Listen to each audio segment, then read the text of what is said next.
Hello बच्चों, आज हम राज्य शिक्षा केंद्र मध्य प्रदेश भोपाल का अर्धवार्षिक परीक्षा सत्र 2024-25 विषय विज्ञान हिंदी माध्यम का कक्षा 8 का पेपर हल करने वाले हैं, जिसमें समय है 2.5 घंटे और पूर्णांक है 60 अंक। प्रश्न क्रमांक 1, ईस्ट का उपयोग निम्न के उत्पादन में होता है। तो देखिए, ईस्ट का उपयोग एल्कोहल के उत्पादन में होता है। प्रश्न क्रमांक 2, निम्न पदार्थों में से सबसे पहले कौन जलेगा। तो देखिए, पेट्रोल, लकड़ी, लोहे की छड़ और गत्ता, इनमें से पेट्रोल सबसे पहले जलेगा। प्रश्न क्रमांक 3, मैग्नीशियम का रिबन फीता वायु में जलने पर उत्पन्न करता है। तो देखिए, मैग्नीशियम का जो रिबन होता है वो जलता है तो मैग्नीशियम ऑक्साइड ऊष्मा और प्रकाश उत्पन्न करता है। प्रश्न क्रमांक 4, पौधों और जंतुओं की वह स्पीशीज जो किसी विशेष क्षेत्र में विशिष्ट रूप से पाई जाती है वह है। तो जो विशेष क्षेत्र में विशिष्ट रूप से पाई जाती है उसे हम कहते हैं विशेष क्षेत्रीय स्पीशीज। तो ऑप्शन ए सही होगा। प्रश्न क्रमांक 5, लैंगिक प्रजनन में भाग लेते हैं। तो देखिए, लैंगिक प्रजनन में एक नर और एक मादा जंतु भाग लेते हैं। प्रश्न क्रमांक 6, काष्ठ कोयला वायु में जलकर कार्बन डाइऑक्साइड और डैश उत्पन्न करता है। तो वो ऊष्मा उत्पन्न करता है। प्रश्न क्रमांक 7, जिन पदार्थों का ज्वलन ताप डैश होता है जो ज्वाला के साथ सरलता पूर्वक आग पकड़ लेते हैं, ज्वलनशील पदार्थ कहलाते हैं। तो देखिए, जिन पदार्थों का ज्वलन ताप कम होता है और वो ज्वाला के साथ सरलता पूर्वक आग पकड़ लेते हैं वे ज्वलनशील पदार्थ कहलाते हैं। प्रश्न क्रमांक 8, कागज बचाने का अर्थ है डैश को बचाना। तो कागज कैसे मिलता है? पौधों से। अगर हम कागज बचा रहे हैं मतलब पौधों को बचा रहे हैं। प्रश्न क्रमांक 9, वह निषेचन जो माता के शरीर के अंदर होता है डैश निषेचन कहलाता है। तो जो माता के शरीर के अंदर होता है उसे हम आंतरिक निषेचन कहते हैं। प्रश्न क्रमांक 10, लड़कियों में मासिक धर्म चक्र की शुरुआत कहलाती है। तो ये मोनार्च कहलाती है।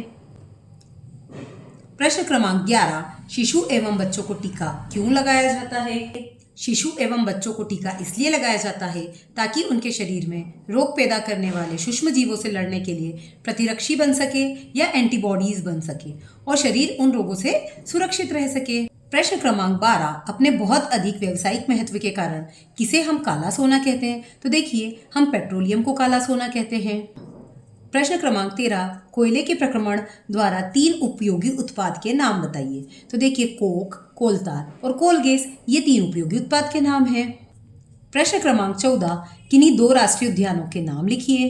तो देखिए, हम कोई से भी 2 राष्ट्रीय उद्यानों के नाम लिख सकते हैं, जैसे कि हमने लिखे हैं जिम कॉर्बेट राष्ट्रीय उद्यान और कान्हा राष्ट्रीय उद्यान। आप किसी और राष्ट्रीय उद्यान का नाम भी लिख सकते हैं। प्रश्न क्रमांक 15, मरुस्थलीकरण कब होता है? तो देखिए, जब उपजाऊ भूमि रेगिस्तान में बदल जाती है तो इस प्रक्रिया को मरुस्थलीकरण कहते हैं। यह आमतौर पर जलवायु परिवर्तन, वनों की कटाई और अत्यधिक चराई के कारण होता है। प्रश्न क्रमांक 16, मनुष्य में गुणसूत्रों की संख्या कितनी होती है? तो देखिए, मनुष्य में गुणसूत्रों की संख्या 46 होती है और ये 23 जोड़े होते हैं। लघु त्रिप्रश्न।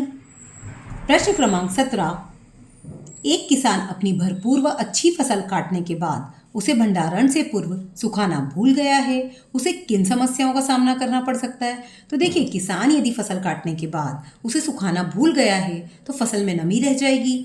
इस नमी के कारण सूक्ष्मजीव जैसे कवक और बैक्टीरिया फसल को खराब कर सकते हैं, जिससे किसान को नुकसान हो सकता है। प्रश्न क्रमांक 18, रसोई गैस को जलाने पर कोई आवाज नहीं होती लेकिन पटाखों के जलाने पर तेज आवाज होती है, ऐसा क्यों? तो देखिए, रसोई गैस के जलने पर आवाज इसलिए नहीं होती क्योंकि इसका दहन धीमा और नियंत्रित होता है, जबकि पटाखों का दहन बहुत तेजी से और अचानक होता है, जिससे अत्यधिक मात्रा में गैसें बनती है और यह गैसें तेजी से फैलती है और आवाज उत्पन्न करती है। प्रश्न क्रमांक 19, एक प्रयोग में 405 किलोग्राम ईंधन का पूर्णतः दहन किया गया, जिससे 1,80,000 किलो जूल ऊष्मा उत्पन्न हुई। ईंधन का ऊष्मीमान ज्ञात कीजिए। तो देखिए, ईंधन का ऊष्मीमान ज्ञात करने का सूत्र होता है जितनी ऊष्मा उत्पन्न हुई है और जितनी ईंधन की मात्रा लगी है उन दोनों को हम डिवाइड कर देते हैं। तो उत्पन्न ऊष्मा थी 1,80,000 किलो जूल और ईंधन की मात्रा लगी थी 405 किलोग्राम।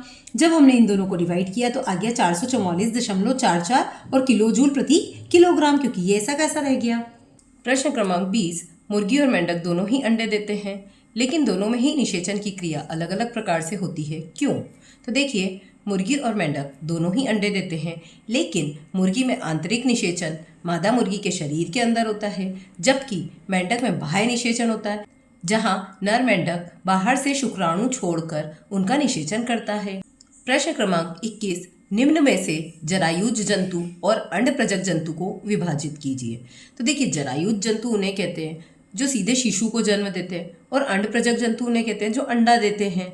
तो इनमें है मानव, मुर्गी, सांप, बिल्ली, कुत्ता, चिड़िया, हाथी, घोड़ा, कौवा, बतख और शुतुरमुर्ग। तो इनमें से हमको इनको अलग अलग करना है।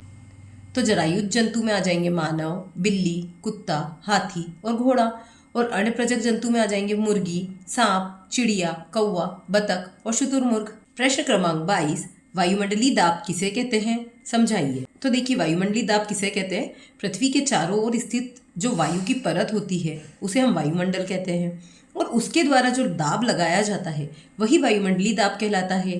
पृथ्वी की सतह पर प्रति इकाई क्षेत्रफल पर वायु के भार के कारण यह दाब उत्पन्न होता है, और वायुमंडलीय दाब को हम बैरोमीटर से नापते हैं। तो इसका आंसर हम ऐसे लिख सकते हैं, पृथ्वी के चारों ओर स्थित वायु की परत जिसे वायुमंडल कहते हैं द्वारा लगाया गया दाब वायुमंडलीय दाब कहलाता है। पृथ्वी की सतह पर प्रति इकाई क्षेत्रफल पर वायु के भार के कारण यह दाब उत्पन्न होता है। वायुमंडलीय दाब को बैरोमीटर नामक उपकरण से मापा जाता है। प्रश्न क्रमांक 23, गेहूं की फसल उगाने के इन प्रक्रमों का सही क्रम लिखिए। तो देखिए, यहाँ दे रखा है कटाई, फिर गेहूं का भंडारण, सिंचाई, खरपतवार से सुरक्षा, खाद एवं उर्वरक देना, बुआई, मिट्टी तैयार करना। मतलब सारा क्रम उल्टा पुल्टा दे रखा है जिसको हमको सही तरीके से जमाना है। तो देखिए, सबसे पहले हम करते हैं मिट्टी की तैयारी, फिर बुआई, फिर खाद एवं उर्वरक देना, फिर सिंचाई, फिर खरपतवार से सुरक्षा, फिर कटाई और फिर गेहूं का भंडारण। तो इसका सही क्रम ये हो जाएगा।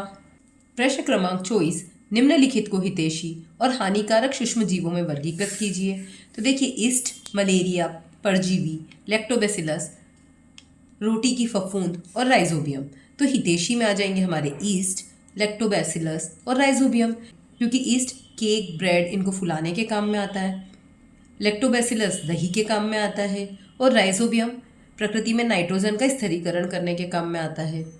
हानिकारक सूक्ष्मजीव में आ जाएंगे मलेरिया, परजीवी, रोटी की फफूंद, ये हानिकारक होते हैं। प्रश्न क्रमांक 25, संतति का लिंग निर्धारण किस प्रकार होता है, विस्तार से समझाइए। तो देखिए, मानव में संतति का लिंग निर्धारण माता पिता से प्राप्त होने वाले गुणसूत्रों से होता है। मानव में ये 23 जोड़े होते हैं, जिसमें से 22 जोड़े अलिंग गुणसूत्र के होते हैं और एक जोड़ा लिंग गुणसूत्र का होता है। तो ये जो लिंग गुणसूत्र का जोड़ा होता है यही लिंग का निर्धारण करवाता है। मादा में 2 गुणसूत्र दोनों XX होते हैं, और नर में एक X और एक Y मतलब XY गुणसूत्र होते हैं। निषेचन के समय यदि नर का X गुणसूत्र मादा के X गुणसूत्र से मिलता है तो संतति बच्चा मादा होगी, क्योंकि दोनों XX मिल गए हैं।